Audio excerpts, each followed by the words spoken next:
Welcome to the deep dive. There's been so much buzz lately around these GLP-1 medications. You really can't miss it. No, you can't. They're definitely making waves. And it's easy to see why, right? These drugs are genuinely reshaping conversations about health, especially with, well, their powerful effects on weight loss. Absolutely. The results can be quite dramatic for many people. But today, our mission is maybe to look beyond just the numbers you see on the scale. Right. There's more to the story. We're taking a deep dive into what some new research, well, a review really from the University of Virginia reveals about these medications. And the focus is on a pretty important nuance. While these drugs definitely drive significant weight loss, the research suggests they might fall a bit short when it comes to improving heart and lung fitness. Yeah, that cardiorespiratory fitness aspect. Exactly. And a crucial part of that equation, as we'll explore, seems to be muscle mass. We really want to unpack why this matters for your overall well-being. It's a critical piece. And just so everyone knows where this comes from, this deep dive is based on a recent narrative review. So it's synthesizing existing research published in the Journal of Clinical Endocrinology and Metabolism. The researchers are from the University of Virginia, including Dr. Zenki and Dr. Siddhartha S. Angadi. Good context. It pulls together what we know and raises some key questions. So let's start by, acknowledging the huge benefits we've seen. These GLP-1 drugs have really well-documented advantages, especially for folks dealing with obesity, type 2 diabetes, even heart failure. Oh, undoubtedly. We're talking better blood sugar control, definitely. Right, and improved short-term heart and kidney function, and even higher survival rates in some cases. These are incredible advancements, really. They truly are significant steps forward. But despite those very clear advantages, a new concern has been sort of bubbling up. Okay. It's regarding their broader impact, specifically on that heart and lung performance metric we mentioned, cardiorespiratory fitness. So it's about the quality of the weight loss, not just how much. Precisely. It's not just about the pounds coming off, but what those pounds are made of and how it affects overall fitness. Okay, let's unpack this then. You mentioned quality of loss. There's a significant concern about muscle loss, right? That's exactly where this is heading, yes. We've heard insights directly from one of the researchers, Dr. Zenki. He actually noted that patients were telling him things like they felt like muscle was slipping away while they were on these medications. Wow, to hear that directly from patients, that's pretty telling.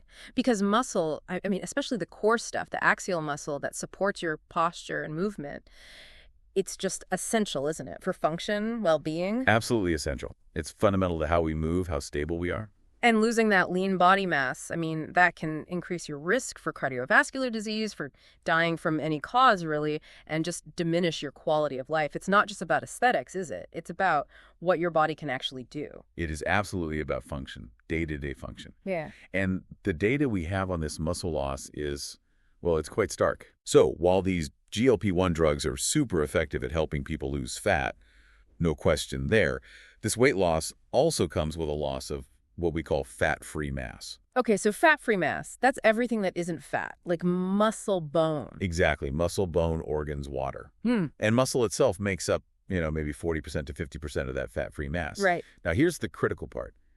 The amount of fat-free mass lost actually accounts for a pretty significant chunk, like 25% to 40% of the total pounds lost. 25 to 40%, that sounds like a lot. It is. I mean, just to give you some perspective, the natural decline in fat-free mass that comes with aging is usually only around 8% per decade. Wow, so this is happening much faster. Much faster. And this really underscores why it's probably a good idea, as the researchers suggest, to screen patients. Check for malnutrition risk or low muscle mass before even starting them on these medications. That makes sense. Kind of get a baseline. Exactly. Know what you're starting with. This whole discussion about muscle and, what happens when we lose it brings us to maybe another critical health metric, one that might be even more revealing than just body weight. You're probably talking about cardiorespiratory fitness, This CRF. CRF, or sometimes people hear VO2 max. Here's where it gets really interesting. Right. CRF is basically a measure of how well your body can take in and use oxygen during exercise. Okay. It's like a global assessment, really. Yeah. It looks at how well your heart, lungs, muscles, and even your blood vessels are all working together. Integrated system. Exactly. And why it matters so much is that it's an incredibly powerful predictor of, well, mortality risk. both all-cause mortality and cardiovascular mortality. So risk of death from any cause or specifically heart issues. Correct. And Dr. Siddhartha Angadi, another researcher on this review, his finding here is really compelling. He calls CRF a potent predictor of mortality risk. But get this. Yeah. He argues it's far superior as a predictor than simply being overweight or obese based on BMI. Wow. Far superior. Yeah. They looked at data from almost 400,000 people worldwide in a recent study from their group. And once they factored in cardiorespiratory fitness, a person's body weight on its own actually failed to predict their risk of death. Okay, hold on. That's a pretty big aha moment. Uh-huh. So if I'm hearing you right, we might have been focusing maybe too much on just one number body weight when this other factor, CRF, is actually a much bigger deal for long-term health. That's certainly what this research strongly suggests. It implies that, someone who might be technically overweight, according to BMI, but is very fit, could potentially have a lower mortality risk than someone who's at a healthy weight but is really physically unfit. That completely reframes things. It really challenges our typical view of what healthy even looks like. It does. It shifts the focus towards function and fitness, not just mass. Okay, so given that powerful insight about CRF, the big question then becomes, does the significant weight loss people achieve with these GLP-1s actually translate into meaningful improvements in this really crucial metric in VO2 max? That's the million-dollar question, isn't it? And that's exactly what the researchers dug into in their review. And what did they find? Well, their findings indicate that while the GLP-1 drugs do seem to improve certain other measures of heart function, which is good. Okay, that's positive. Yes, but those improvements, unfortunately, do not appear to translate into significant improvements in VO2 max, in overall cardiorespiratory fitness. So there's a disconnect there. Seems to be, yes. And the implications of that, they're pretty significant, right? It suggests patients might be losing weight, which is fantastic for many reasons. Absolutely. But they might not be getting those comprehensive cardiovascular and respiratory fitness benefits, the VO2 max boost that we usually associate with or hope for from weight loss. It's like a key piece of the health puzzle might be missing. That's a good way to put it. The weight number goes down, but this crucial measure of functional fitness might not be going up as much as we'd expect or hope. This research really gives us a much more complete picture, doesn't it? It's not just simple cause and effect. Not at all. It's highlighting the complexity. So for someone listening, maybe they're thinking about GLP-1s or perhaps they're already taking them. What's the practical takeaway from all this? What does it mean for us? Yeah, that's the key question. The researchers basically conclude that to really achieve the full cardiovascular and respiratory gains, patients might need something more than just the drug. Like what? Well, things like structured exercise plans, specifically designed to maintain or build muscle and fitness. Or potentially other strategies, like focusing on nutritional supplements, especially protein, or maybe even additional supportive medications down the line to help protect muscle mass. So it's not saying the drugs aren't useful? Not at all. They're incredibly valuable tools. But the idea is that a more holistic, integrated approach might be needed to really maximize the long-term health benefits. Think drug plus lifestyle changes. Okay.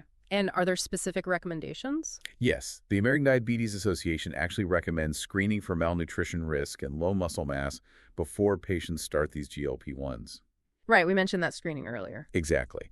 And then promoting adequate protein intake and critically regular exercise throughout the treatment period.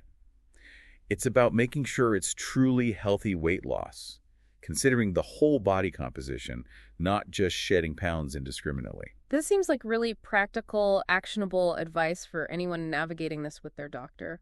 And looking ahead, is there anything on the horizon? You mentioned supportive medications. Yeah, it's encouraging. The researchers do mention there are promising signs. For example, there's a type of drug, a monoclonal antibody, already in development in the pipeline that might be able to help offset some of that lean muscle loss. Oh, interesting. So science is working on tackling this specific issue. Absolutely. The scientific community is definitely aware and actively working on these challenges. And Dr. Angadi, one of the authors, specifically calls for more research, particularly well-designed studies, looking at exercise training during GLP-1 therapy to see how effectively it can preserve or even improve that VO2 max. Right. We need more data on what combination works best. Exactly. We need more evidence to really guide the best practices here. Okay, so to kind of wrap up our deep dive today, it seems clear that while these GLP-1 drugs are, revolutionary for weight loss and offer many real immediate benefits, Yeah, very revolutionary. this research from UVA really highlights the critical importance of looking at the whole health picture, especially preserving muscle mass and trying to enhance that cardiorespiratory fitness. Precisely. Knowledge like this is most valuable when you can, understand it and actually apply it. So for you, the listener, this really means having informed conversations with your healthcare provider, talking about holistic strategies, ways to maximize all the benefits while mitigating potential risks, like this muscle loss issue, when you're considering or using these powerful medications. It's about partnership with your doctor, building a plan that considers all these angles. Exactly. A comprehensive health plan. And maybe here's a thought to just sort of leave you with. Given everything we've discussed, especially how cardiorespiratory fitness seems to be a stronger predictor of mortality than body weight, how might this understanding start to shift our broader approach to long-term health and well-being? Yeah. Even beyond just the context of GLP-1 drugs. That is a fantastic question to mull over. What does health really mean if fitness trumps weight in predicting longevity? Lots to think about there. We definitely encourage you to keep exploring, keep asking questions, and engage with your own health journey with this, hopefully, newfound insight. Thanks for diving deep with us today.